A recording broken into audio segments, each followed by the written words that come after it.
The winter of 1879 was one of the worst anyone could remember in Cedar Ridge. Snow piled high against the wooden buildings, and the wind cut through clothes like a knife. People hurried from place to place, heads down, trying to stay warm.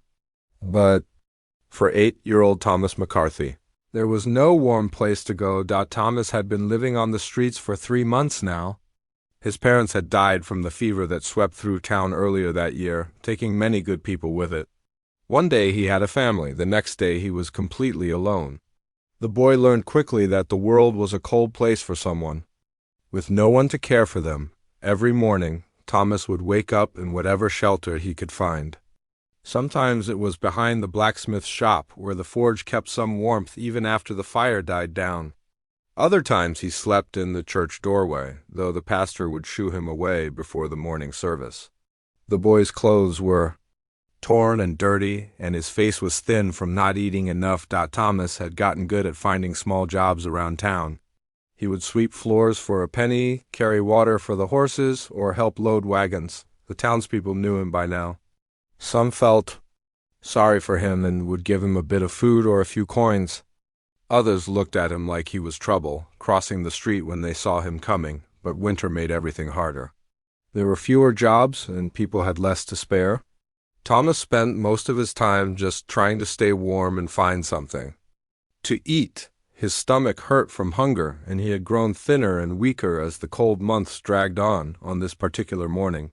Thomas woke up shivering behind the general store. His breath came out in white puffs, and his fingers were so cold they barely worked. He knew he needed to find food soon, or he might not make it through another day. The boy had learned not to ask for help too often because people would start to avoid him. But today he was desperate. Thomas walked around to the front of Morrison's general store. It was the biggest store in town, and the owner, Samuel Morrison, was one of the richest men in Cedar Ridge.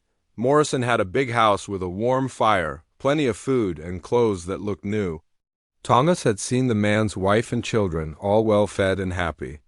Surely someone with so much wouldn't mind sharing just a little with a hungry child. The boy waited outside, watching through the window as Morrison moved around his store. The shelves were full of food, canned goods, dried meat, fresh bread, and bags of flour. Thomas's mouth watered just looking at it all. He pressed his face against the cold glass, imagining what it would feel like to have a full belly again. When Morrison came outside to load supplies into his wagon, Thomas saw his chance. The merchant was a tall man with a thick coat and polished boots. He looked well-fed and comfortable, the kind of person who never had to worry about where his next meal would come from. Thomas took a deep breath and stepped forward. "Please." "Sir," Thomas said, his voice small and shaky, "I haven't eaten in 2 days. Could you spare just a piece of bread? Or maybe some work I could do?" Morrison stopped what he was doing and looked down at the boy. His face showed no kindness, only irritation. "Get away from here, you little beggar," he said harshly. "I don't give handouts to street rats." But Thomas was too hungry to give up. He had reached the point where pride meant nothing compared to survival. "Please, sir," he said again, stepping closer. "I'll work for it. I can sweep your store or carry things, or—" "I said get away!" Morrison's voice was louder now. "You're bad for business, standing around here looking like that. People don't want to see dirty street children when they're shopping." Thomas felt tears starting to form in his eyes, but he couldn't give up. "I'm not asking for much, sir. Just something small. I'm so hungry it hurts." Morrison's face grew red with anger. "You think I got where I am by giving away free food to every beggar who comes around? You think I'm running a charity here?" He grabbed Thomas by the shoulder, his grip tight and painful. "Maybe you need to learn some respect." Other people on the street began to notice the commotion. Mrs. Johnson, who ran the boarding house, stopped to watch. The blacksmith came out of his shop, wiping his hands on his apron. A few other townspeople gathered around, curious about what was happening. "This boy is a nuisance," Morrison announced to the growing crowd. "He's been bothering decent folks, begging and making the town look bad. Someone needs to teach him proper manners." Thomas tried to pull away, but Morrison's grip was too strong. "I wasn't bothering anyone. the boy said, his voice cracking. I was just asking for help? Asking for help?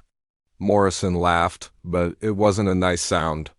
You mean begging, you mean being a burden on hard-working people. Well, let me tell you something, boy. Nothing in this life is free.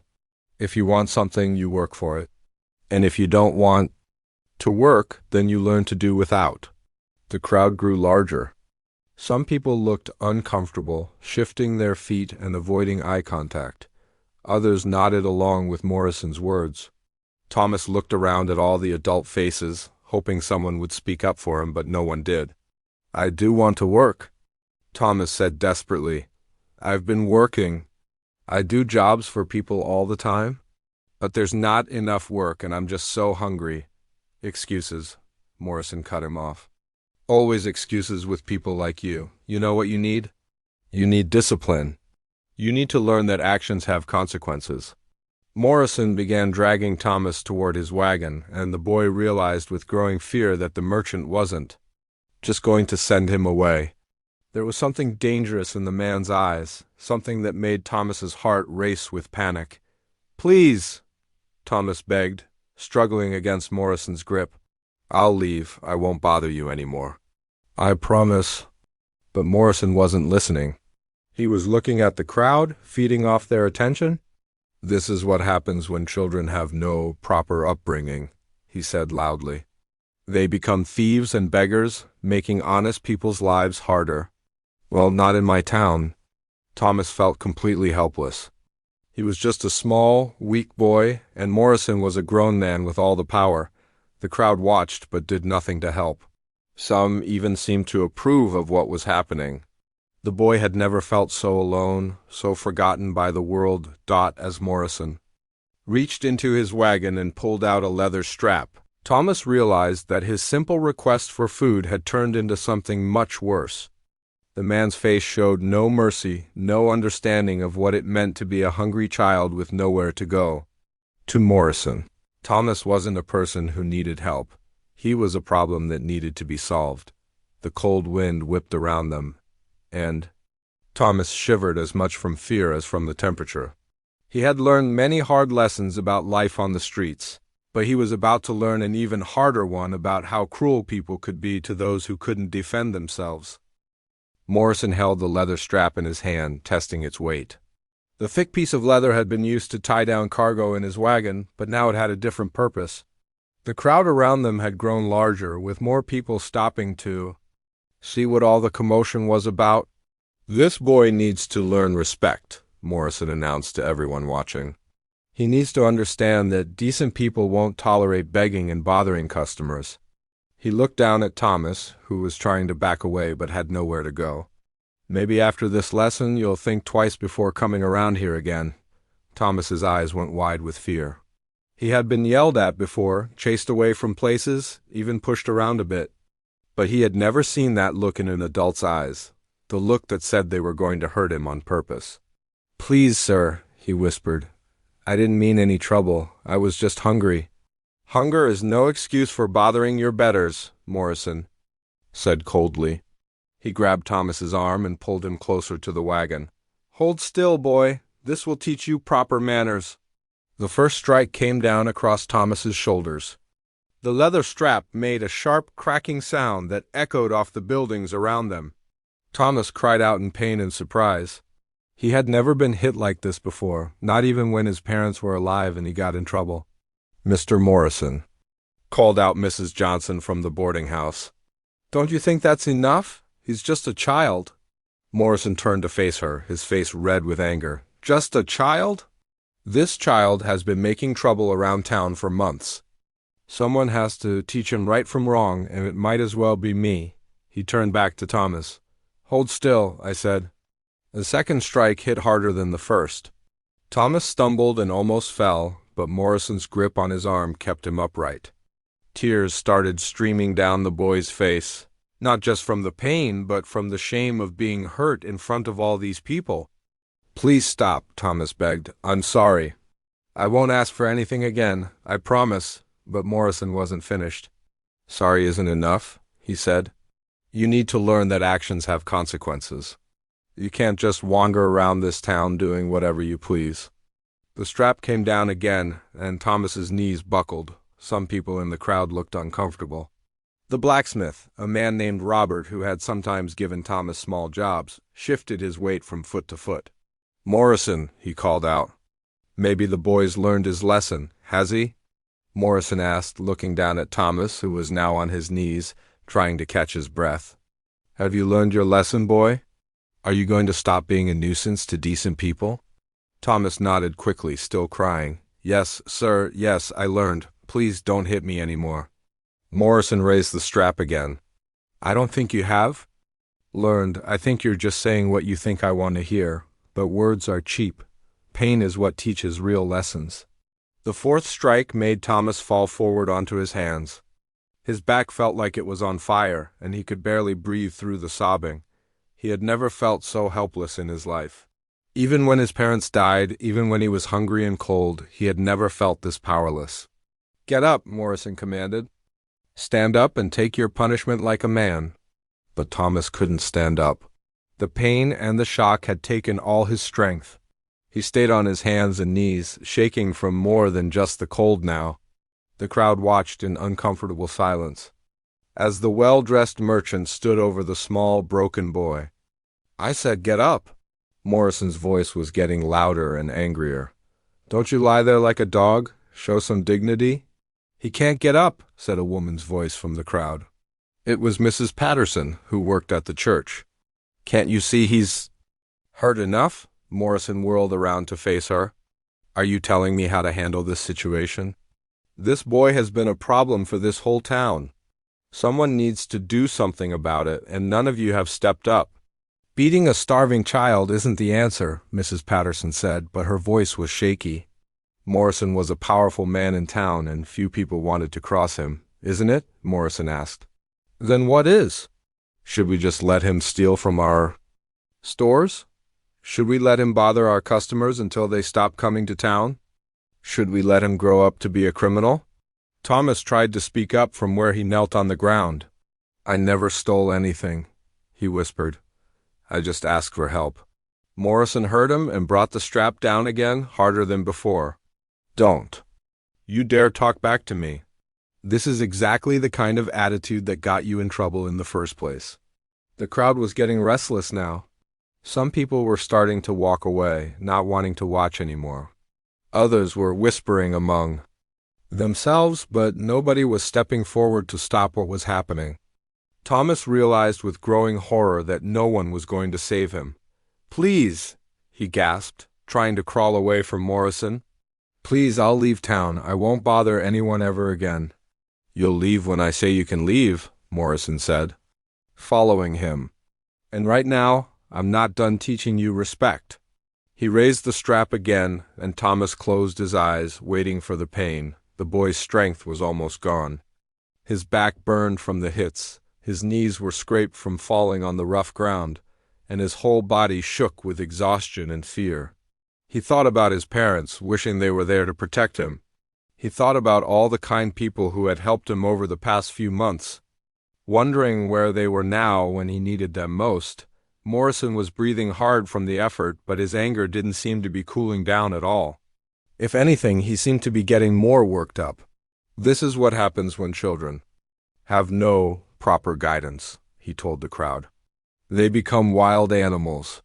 Well, animals can be trained, and that's what we're doing here." Thomas could barely hear the words anymore. Everything seemed far away and fuzzy. The voices of the crowd, the sound of Morrison's boots on the ground, even the pain from the strap, it all seemed to be happening to someone else. He was so tired, so hurt, so completely defeated. Just when Thomas thought he might not be able to take any more, when it seemed like Morrison would never stop, something changed. The crowd went quiet in a different way. Not the uncomfortable silence of people watching something they didn't want to see, but the sudden hush that comes when something unexpected happens. Thomas couldn't see what was happening from his position on the ground, but he could feel a change in the air around him. Even Morrison seemed to pause, the strap still raised in his hand, but frozen there as if something had caught his attention. The boy didn't know it yet, but his ordeal was about to take a very different turn. The shadow fell across the scene like a dark cloud blocking the sun. At first, nobody could tell where it was coming from. People in the crowd began looking around, trying to figure out what had caused the sudden change in the light. Even Morrison paused, his hand still raised with the leather strap, confused by the way everyone had gone completely silent. Then they saw him. Walking down the main street was the biggest man any of them had ever seen. He stood nearly 7 feet tall, with shoulders so broad they seemed to take up the entire width of the wooden sidewalk. His long black hair hung past his shoulders, and his weathered face told the story of a hard life lived under the open sky. Everything about him spoke of strength and power, from his massive hands to the way he moved with quiet confidence. The man was clearly Lakota, one of the native people who sometimes came to town to trade. But this wasn't like the other traders they had seen before. This man commanded respect just by being there. His presence filled the entire street, making everyone else seem small and unimportant by comparison. Joseph Iron Bear had come to Cedar Ridge that morning for supplies. He needed ammunition for hunting, some tools that had broken during the harsh winter, and medicine for the elders back at camp. He had been in towns like this before, places where white settlers looked at him with fear or suspicion. He was used to the stares and whispers that followed him wherever he went. But as Iron Bear walked toward the general store, he heard something that made his blood run cold. The sound of a child crying in pain, begging someone to stop hurting him. It was a sound he knew too well, a sound that brought back memories he tried to keep buried deep in his heart. Iron Bear had grown up in a time when his people were being forced from their lands. He had seen children torn away from their families and sent to schools where they were beaten for speaking their own language. He had watched as soldiers destroyed villages and scattered families to the wind. The sound of a child suffering was something that reached into his soul and demanded action. As he got closer to the crowd, Iron Bear could see what was happening. A well-dressed white man was standing over a small boy who was curled up on the ground. The man held a leather strap, and it was clear he had been using it on the child. The boy was thin and dirty, obviously poor and alone. Around them, a crowd of adults watched but did nothing to help. Iron Bear stopped at the edge of the crowd and took in the entire scene. His dark eyes moved from the man with the strap to the crying child to the faces of the people who were letting this happen. He had seen this before, adults hurting those who couldn't defend themselves while others stood by and pretended it wasn't their problem. The big Lakota man had lived through more pain and loss than most people could imagine. He had buried friends, lost family members, and watched his way of life disappear piece by piece.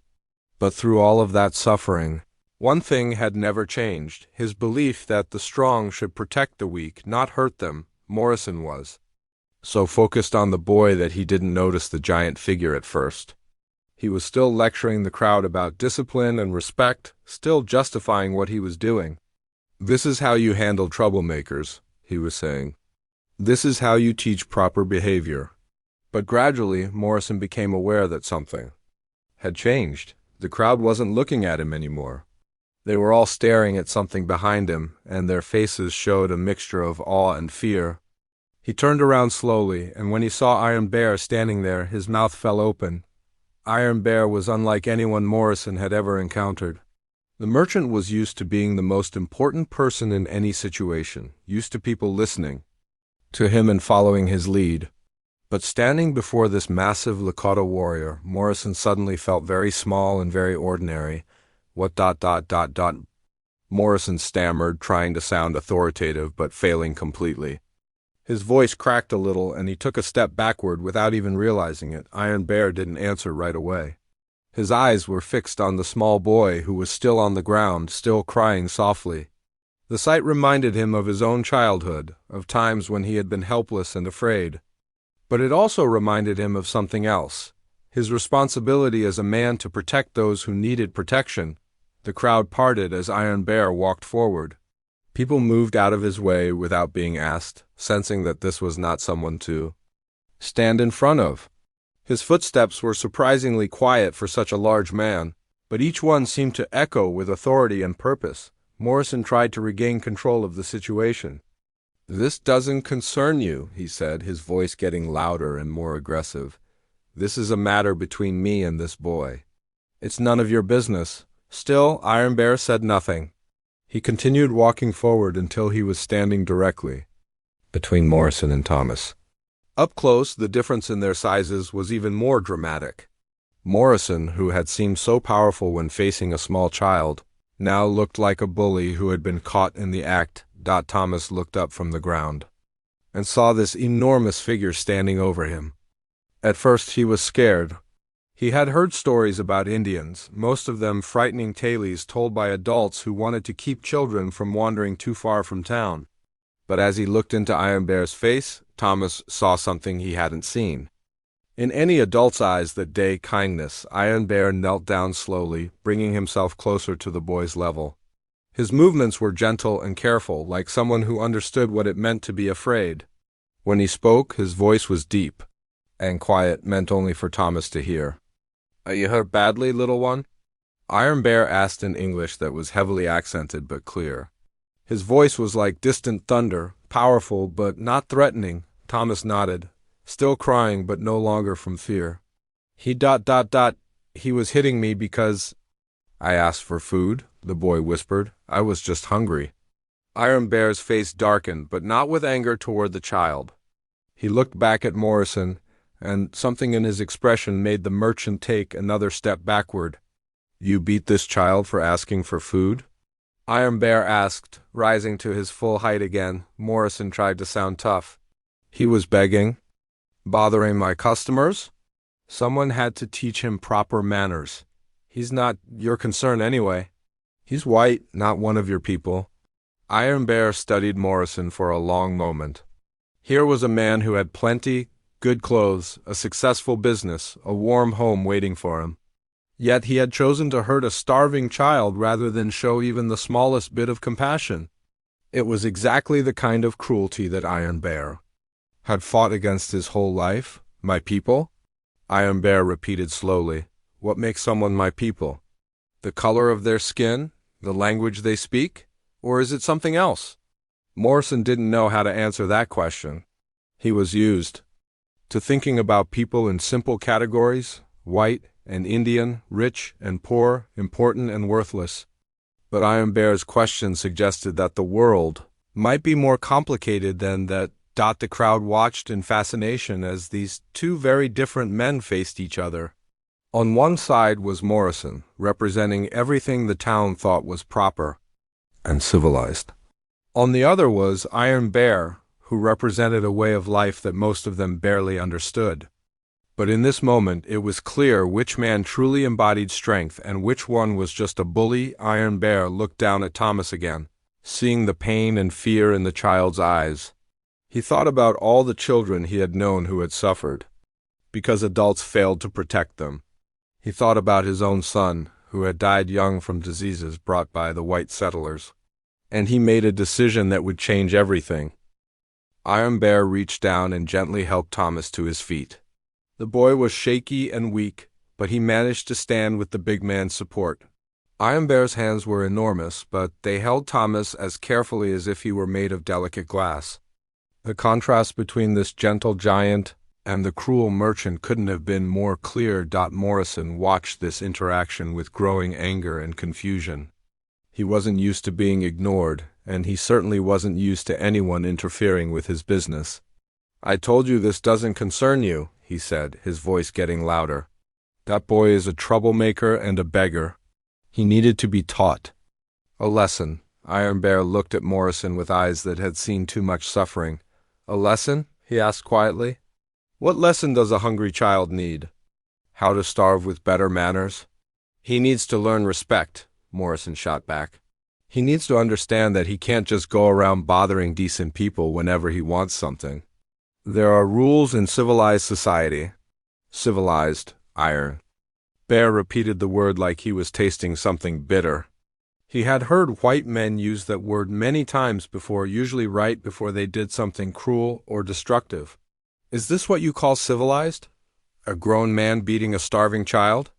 The crowd was completely silent now. Everyone could Feel the tension between these two very different men. Morrison represented everything the town thought was proper and successful. Iron Bear represented something they didn't understand but couldn't ignore, a different way of looking at the world, a different idea of what it meant to be strong. Morrison's face was getting red.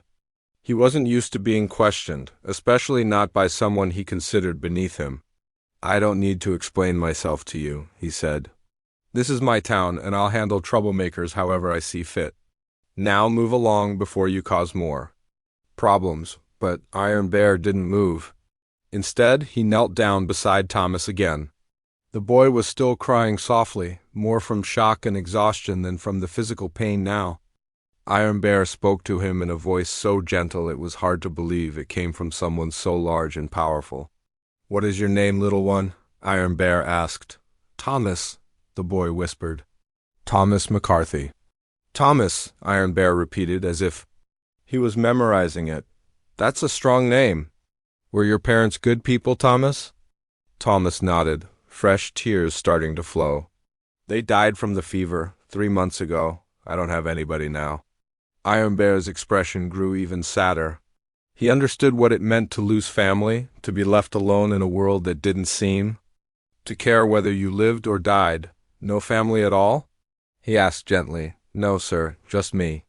Iron Bear stood up slowly, his mind made up about what he had to do.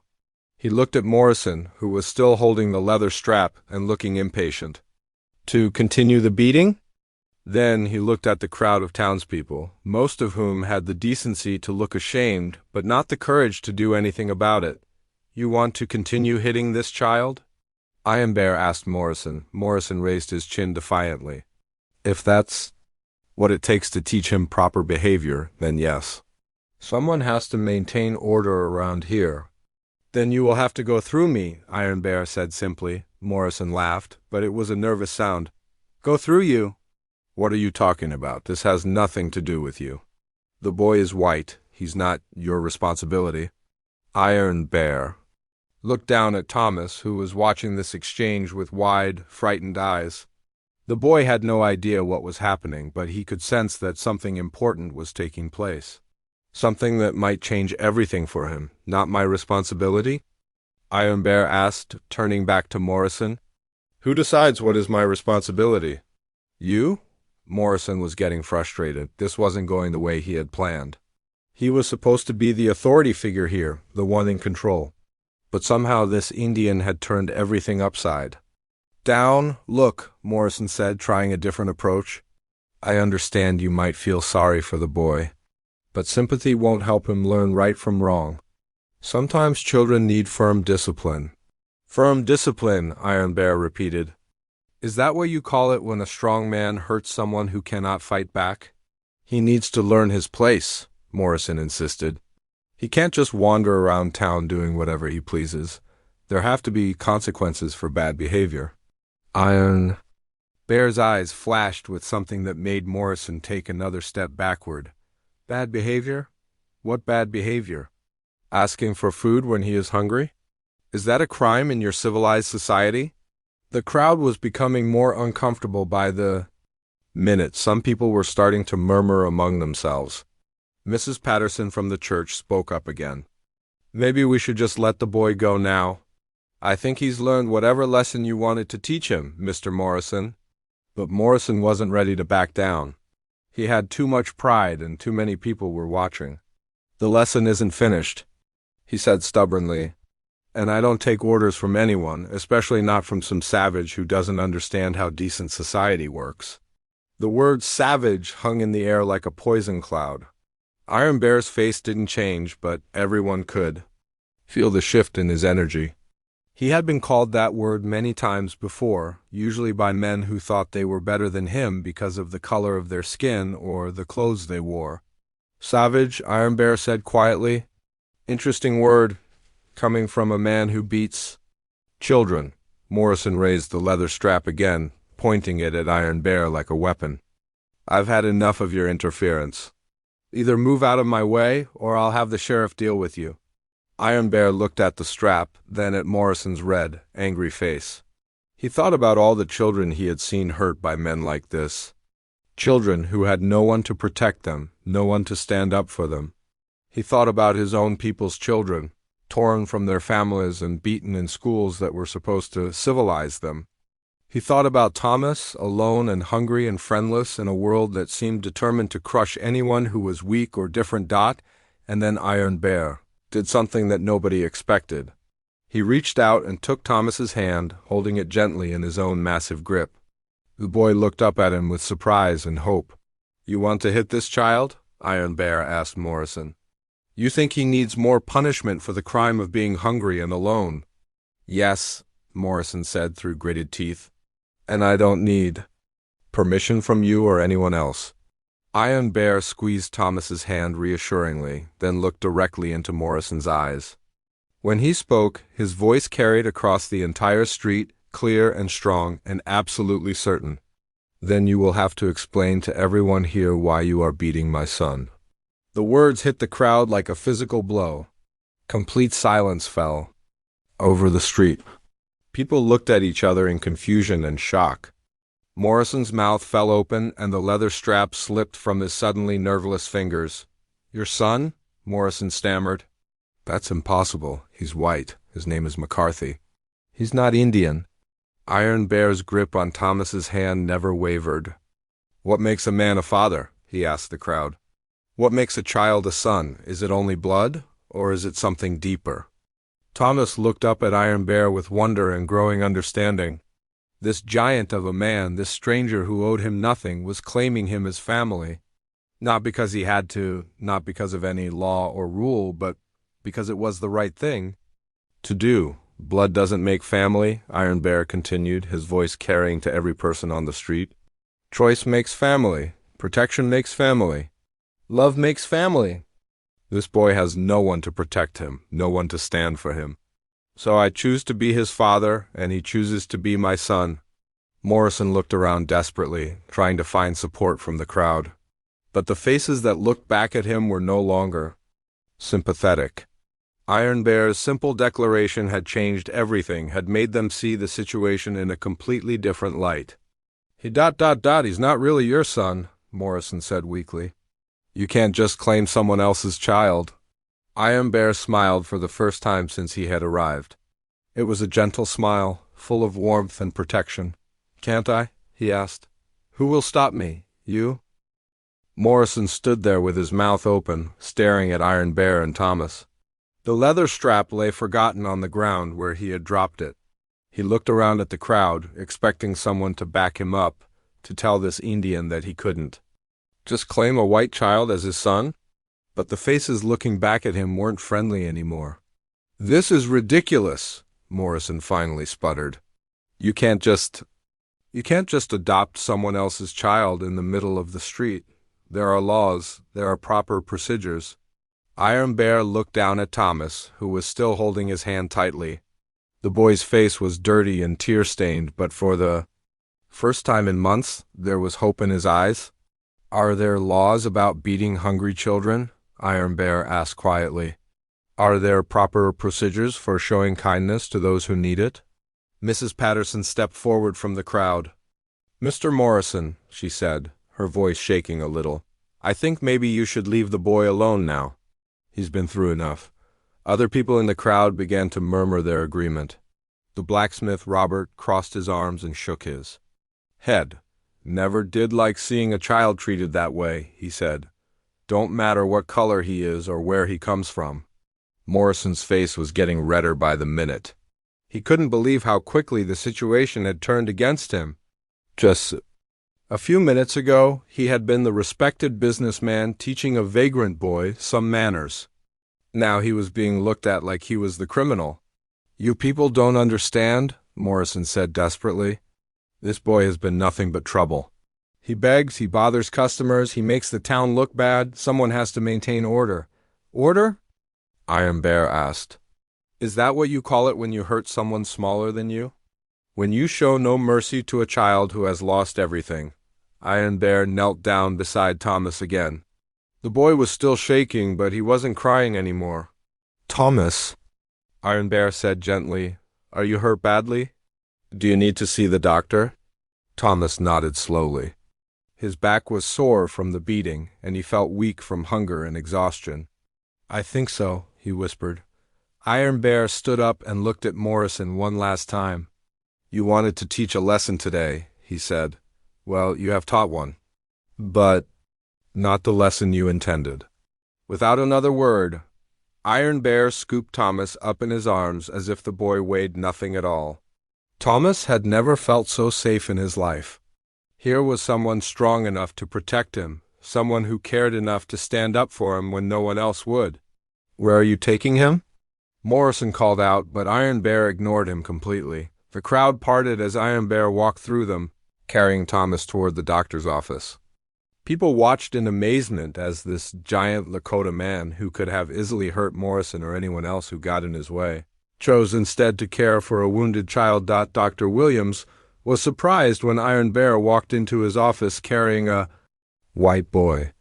The doctor was an older man who had seen a lot of strange things in his years on the frontier, but this was something new. "What happened to him?" Dr. Williams asked, immediately going to work examining Thomas. "He was beaten for asking for food," Iron Bear said simply. "He needs care." Dr. Williams looked at the marks on Thomas's back and shook his head sadly. "Who did this to a child?" he asked. "Someone who forgot what it means to be human," Iron Bear replied. While Dr. Williams treated Thomas's injuries, Iron Bear walked to the general store and bought supplies. He got warm clothes for the boy, food to help him gain back his strength, and medicine the doctor had recommended. He paid for everything with silver coins, more money than Thomas had seen in his entire life. When Iron Bear returned to the doctor's office, he found Thomas sitting up on the examination table, looking much better already. The doctor had cleaned his wounds and given him some bread and milk. "He'll be fine," Dr. Williams said. "The injuries aren't too serious, but he's very thin. He needs good food and rest." Iron Bear nodded. "He will have both." That evening, Iron Bear took Thomas to the boarding house run by Mrs. Johnson. She was a kind woman who had lost her own son to illness years before. When Iron Bear explained what had happened, her eyes filled with tears. "Of course I'll take care of him," she said. "Poor little thing. He can stay here as long as he needs to." Iron Bear knelt down beside Thomas's bed that night. The boy was clean now, wearing new clothes and with a full belly for the first time in months. But he still looked scared, as if he couldn't quite believe that his luck had changed. "Why did you help me?" Thomas asked quietly. "You don't even know me." Iron Bear thought about how to answer that question. "I know what it's like to be alone," he said finally. "I know what it's like when the world seems too big and too cruel. And I know that sometimes one person caring can change everything." "Are you really going to be my father?" Thomas asked. Iron Bear smiled. "If you want me to be. Not in the way most people think of fathers and sons, but in the way that matters most. I will always be here when you need me. I will always protect you. I will always care what happens to you." Thomas felt tears coming to his eyes again, but these were different tears. These were tears of relief and gratitude, and something he had almost forgotten how to feel hope over. The following weeks, Iron Bear visited Thomas every day. He brought him books to read, taught him skills he would need to survive, and most importantly, gave him the love and attention every child deserves. Thomas grew stronger and healthier. But more than that, he grew confident and happy. The people of Cedar Ridge began to see Iron Bear differently too. They had expected him to be violent or dangerous, but instead they saw a man of incredible gentleness and wisdom. Children who had been taught to fear Indians began to wave at him on the street. Adults who had once crossed to the other side when they saw him coming started to nod respectfully. As for Morrison, he found that his actions that day had consequences he never expected. Many people in town started avoiding his store, choosing to buy their goods elsewhere. They couldn't forget the image of him beating a starving child, and they couldn't forgive him for it.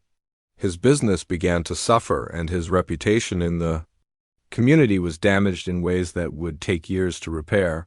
But the most important change was in Thomas himself. The frightened, desperate boy who had begged for food in the street was gone. In his place was a young man who understood both the cruelty and the kindness that people were capable of. He had learned that strength didn't come from hurting others, but from protecting them. Years later, when Thomas had grown up and become a teacher, he would tell his students about the day a giant Lakota man changed his life. He would tell them that family isn't just about blood, but about choice and love and protection.